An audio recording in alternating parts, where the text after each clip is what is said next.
Greetings, family. How's everything going on this beautiful day? Don't worry about seeing me.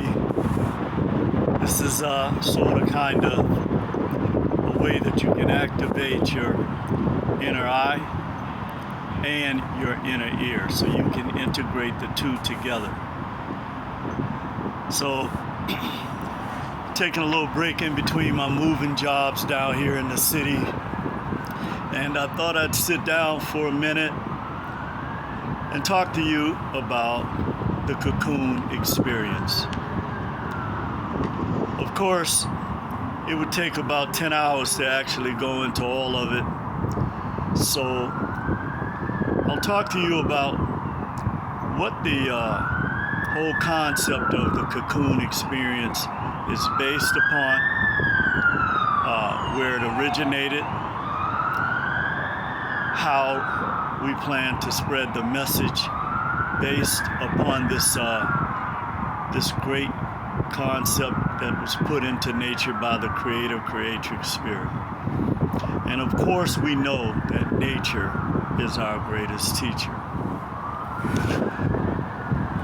The first chapter of the Cocoon experience, I did a intro that some of you can go back on my YouTube channel, Neil Frazier, aka Metamorphosis the Black Butterfly, and check it out.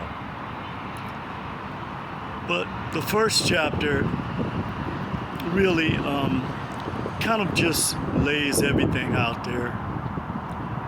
And I asked the 5 most important questions pertaining to us. Who, what, when, why, and where. And although these may sound like just words that are being put out there, each one of these words in the English language has a significant meaning. One of the things to keep in mind that in the English language, one word could have several different meanings depending on several different elements or variables. And we know this based upon synonyms, antonyms, and homonyms. Also, the region of the country that you come from, the vernacular of that country, of that region of the country. So there are a lot of different variables that come into play. But primarily, these questions are asked pertaining to the Cocoon experience because they're very significant. And what I will do is I will approach each one of these words first from the physical aspect, the psychological aspect, and then the spiritual aspect. So chapter 1 actually lays out what the whole book about the Cocoon experience is about. So let's start with the first question. Who are you? You are sun beings. And we're explaining the words on the physical level right now. You are sun beings. This is why in antiquity you worship the greatest source of energy and life on the planet. Every single thing that you did, your solar beings, was based on the sun and its easterly to westerly movement across the sky.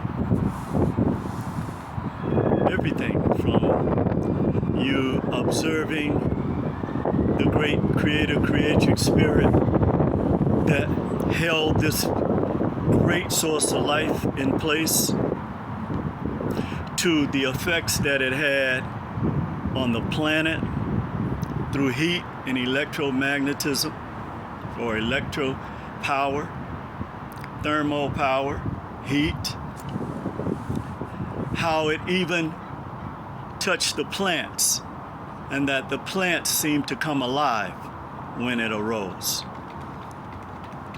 So it was a natural progression for you to look at the sun as your creator, or at least being a representation of your creator. The flowers bloomed, okay? Life, everything came to life when spring and summer came. So you knew from the seasons and how the sun transitioned through the seasons, and you mapped out its movement and its effect on the stars and on everything in the universe, not just us and animals. Insects came alive when the sun came alive. So this is who you are. And the greatest lesson that our ancestors passed down to us is know thyself. If you go back and watch the video I did on the law of attraction, energy and motion, and the law of action, you will see that you are heat beings, and wherever you are not, there's cold, inertia, or what we refer to as entropy. Wherever you go, whether it's in music or in any industry you're in, you bring the heat, literally. You are a sun. Because nature teaches us that there is really no such thing as cold. There is only absence of heat molecules, because we know that everything in the universe is stimulated and begin to move by heat molecules. So that's who you are. Don't deny who you are. That's who we are. And because of this, our lands are fertile. Also, you are the original people of the planet. That's who you are. So let's move to the next question. What happened to you? Well, of course, those of us that study history know, and I'll use a great book I recommend that I first came upon decades ago, called Things Fall Apart. The lands in which you lived were invaded thousands of years ago. And when that happened, everything that you knew, everything that you practiced, everything that you did based on nature was interrupted and redefined. So now, instead of working together in worship and communal worship, you now begin to compete against each other for basic seeds to grow food. The reason for this is because the invaders took away your grain houses, and they began to ration out the seeds. And as they rationed out the seeds, it was never enough to feed the whole community as you were used to doing. But more importantly, this broke an unending chain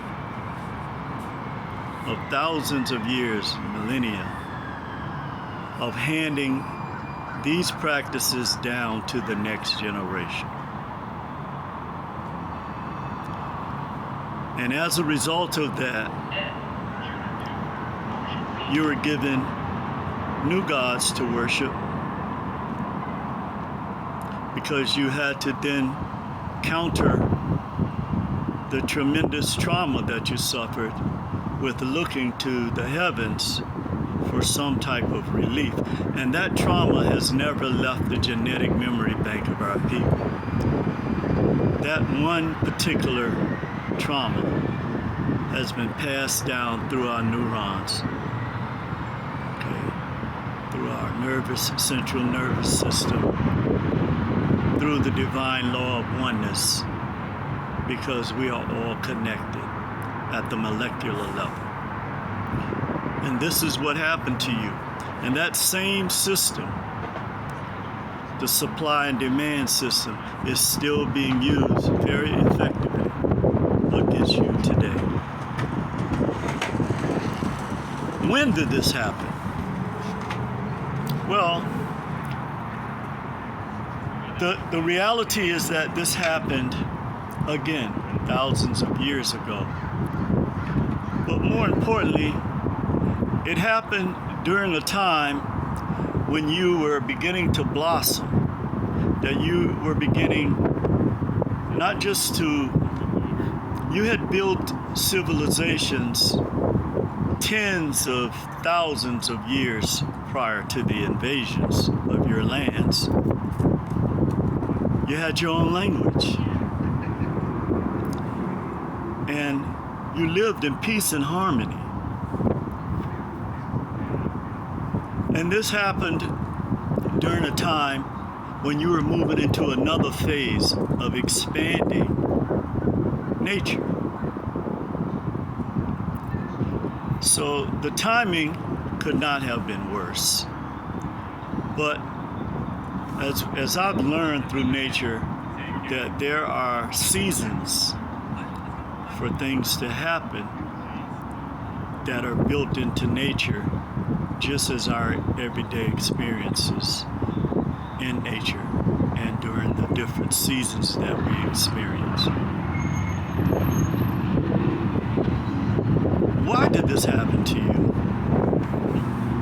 Well, there are many different reasons, but just on a physical level,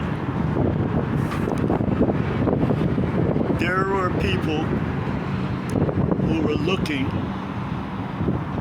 to find a way to survive, because the lands in which they lived and came from did not yield any fertile soil. It did not have the power of the sun. And since you possess these things, then they needed to take it away in order to have the resources that they wanted or needed to survive. But there's a deeper question here, is, could this have been done another way? The other reason why this was done, that I personally believe, and this story is mimicked in the Bible that was written about you, is that there was some form of envy and jealousy involved when the great black lands and civilizations came upon. You didn't have to worry about food growing on the trees, growing in the ground, seeds everywhere, fertile soil, the sun, the waters that came from the heavens. You had all of these resources. And I remember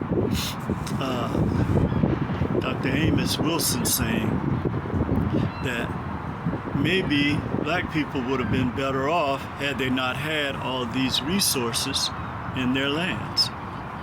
It is something to consider. But because of the fact that you had these resources, this was a big reason why this happened. And the world is repeating itself again. They always had friction, and so I'm wondering if he was just frustrated. And nature itself has gone through a cocoon experience. So we, as nature beings and heat beings, naturally had to experience everything that was in nature because the trees were cut down. So many things happened. The fertile soil was tampered with. Pesticides and different chemicals were introduced into the environment that we never knew about before. Poisons were added to our foods. Poisons were added to the water. And this is why this happened, because in order to subdue a kingdom, you have to use weapons that are unconventional. And in our case, the last reason why is because we had the Murray, or what you know as love, of the creator-creatrix spirit. We didn't know what evil was. Of course, we did things to each other, but we never brutalized each other. It was mainly the worst thing that would happen is, of course, when there are wars, people get killed. But the worst thing that would happen is you get captured and be put into servitude for X amount of years. And then you win your freedom, and you were righteously given your freedom if you paid your debt. So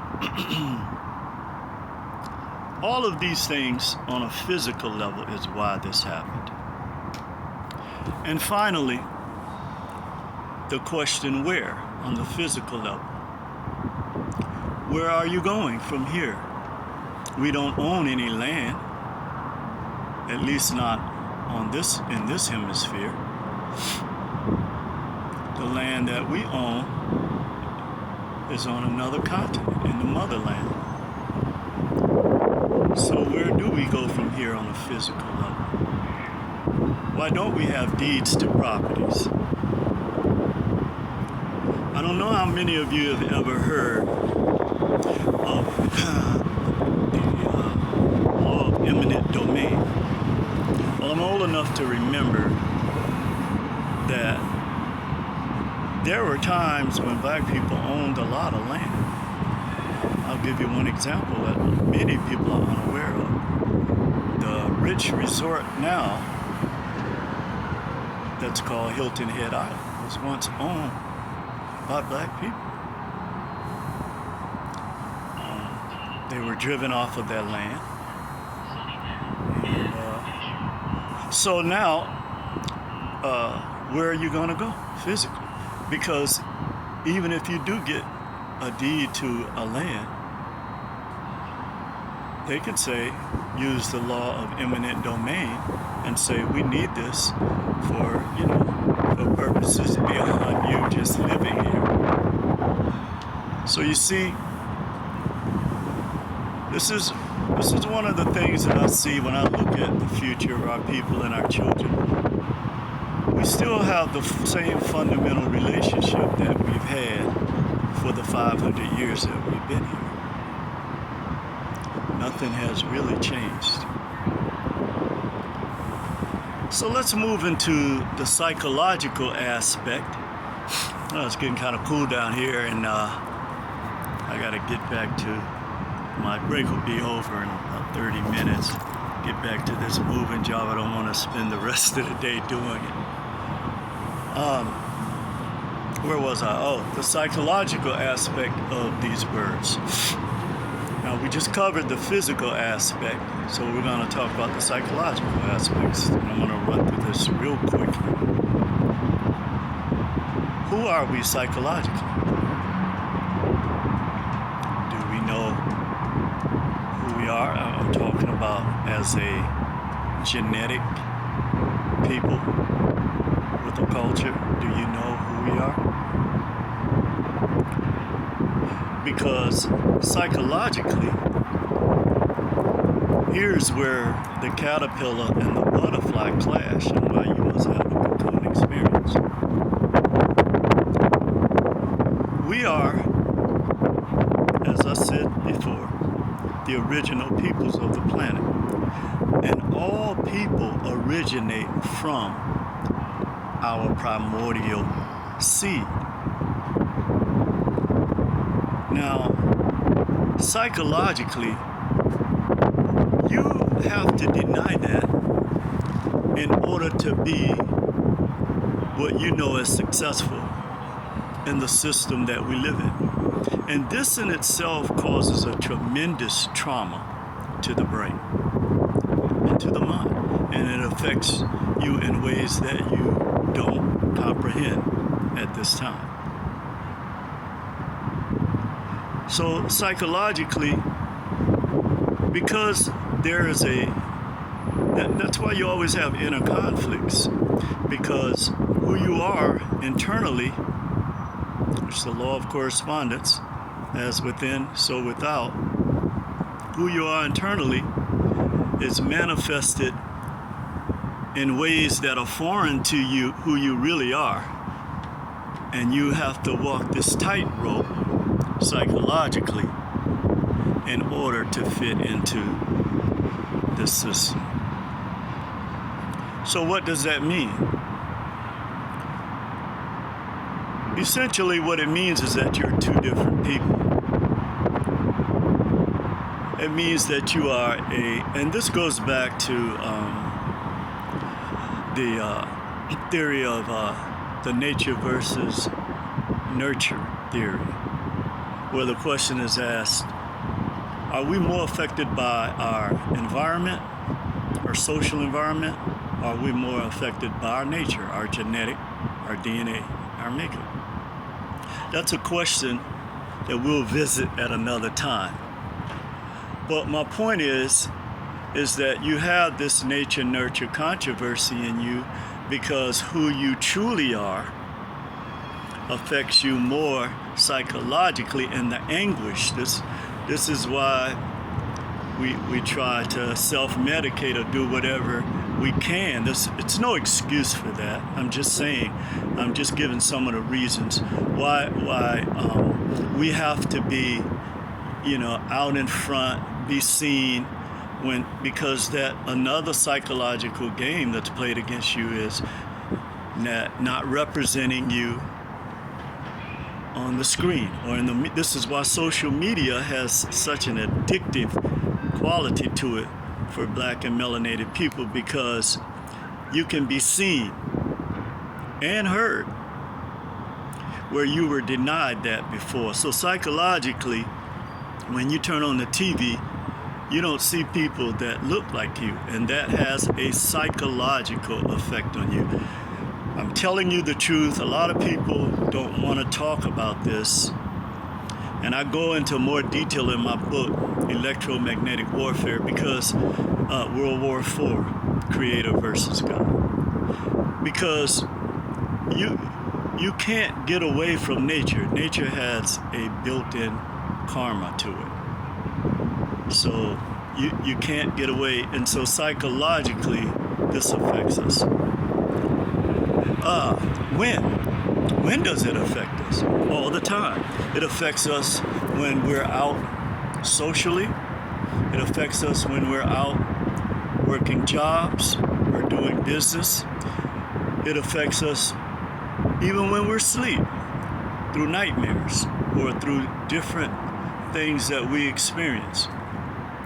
So psychologically, it's like having a nail in your psyche all day and night, and the pressure from that is what causes a lot of our, I like to refer to Willie the Wolf, the ravenous beast, that is a blood-drinking, flesh-eating animal. And many times our mentality is brought on by these forces and these factors. The way to deal with this is not to deny this. And this is why I'm against people sweeping our history and sweeping. It's almost like being traumatized twice. Because you cannot destroy reality. It's like energy. You cannot create or destroy energy. You can only put it in another container, confine it in a container, in an object, or in a system. In our case, psychologically, we are confined in a system. Why did this happen? Well, you can't tell people who built the world's first kingdoms and empires and established language and concepts and established chemistry, mathematics, alchemy, agronomy, all of these things, astronomy. We know this as facts. You established this. So in order to take this system away from you, in order to subjugate you to a current system,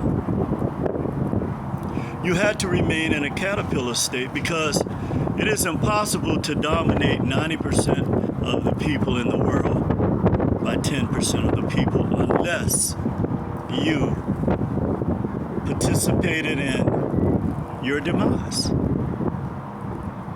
That's impossible. The other reason why this happened from a psychological perspective, as I was saying, if I know your history and I know who you are, and I know that that history is so great and so powerful that it could subdue me, then why would I allow you to study that history? Why would I tell you about that history? Why would I even bring that history to your remembrance? No, I wouldn't do that. And when I say I don't mean I personally.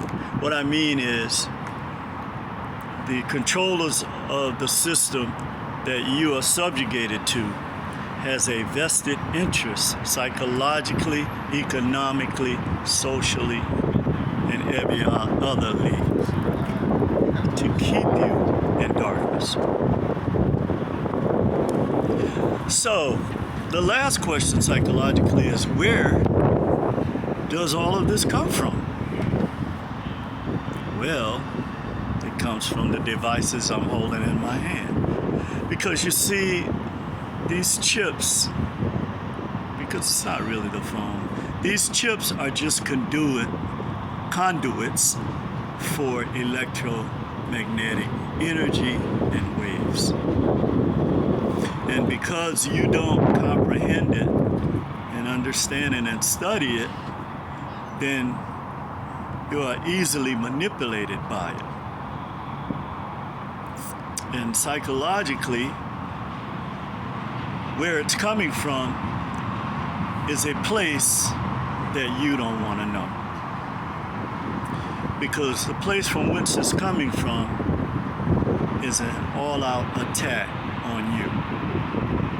And wherever these operations are, they're focused on you. So finally, running out of time here, I have to get back at 1 o'clock. I have some people waiting there. Finally, from a spiritual aspect, who are you?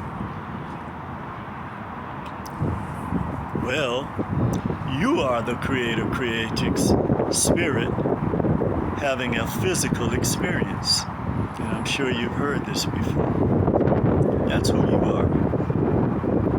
And so this creates a huge issue, because you're being led, you are the creator-creatrix spirit, but you are being led by a system that's controlling you, your every movement, your every thought. You are the financial foundation of the Western world. You are. You were the first commodities traded on Wall Street. Your music is the foundation of the wealth in this country and in other places throughout the world. As heat beings, you make the molecules dance. You warm up cold places. And so others have to have you around because you are a sun. Literally, you are a sun. That's who you are. And so spiritually, it's almost like a genie in a bottle. Or this movie called The Jinn. You are confined in a containment that you, as a creator and creatrix, either can't get out or don't want to get out. Well, you can get out. You can get out. But you must have a cocoon experience. And in our next episode, I'm going to explain to you exactly how you can do that.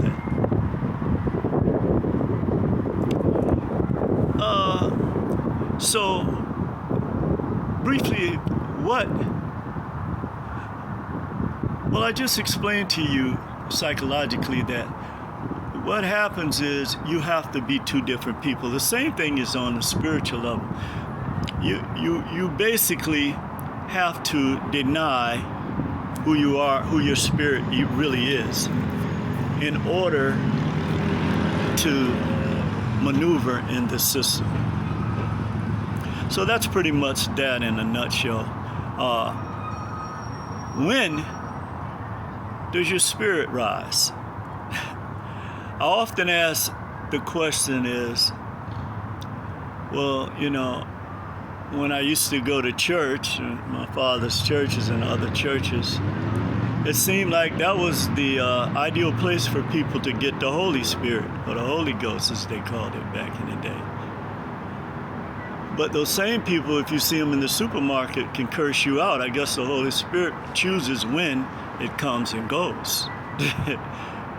But that always, I've always been a thinker in that terms, and in those terms, and that used to be something that really puzzled me as a young person. Now I know why. So the question is, when are we the creator-creatrix spirit? Well, it should be, it is all the time. That's another subject we'll come back and revisit. Why? Why is it necessary for your spirit to manifest itself? Because that's your only way out. That's your only way out of a 90-degree system when you are a 360-degree being. And in nature, the only way that that's achieved is through the caterpillar becoming a butterfly. Because a caterpillar can only walk on the ground, and there are so many parallels that it could face. But a butterfly can say, hey, I ain't trying to hear that, and fly away, never to be seen again. So you see, your spirit must be released. And we're going to talk about that too in the next episode. And that's why you have to have a cocoon experience spiritually. It releases your butterfly spirit. And where? Well, it has to happen where you're at right now. You can't wait for somebody to come back, in the clouds to rescue you. That has to happen here. This is where it has to happen. It's not going to happen by you praying every day. It's not going to happen by you singing every day or marching every day. Although marching, I'm not going to put that down. I'll take that statement back. That's necessary when it's necessary. But now we do have to look at where we are now and come up with new ways to pursue this. But I'm out of time. I enjoyed sharing with you. I'm going to bring part 2 of the Cocoon experience to you in a couple of days. And this is Metamorphosis, the Black Butterfly, aka Neil Frazier, wishing you a great and productive day.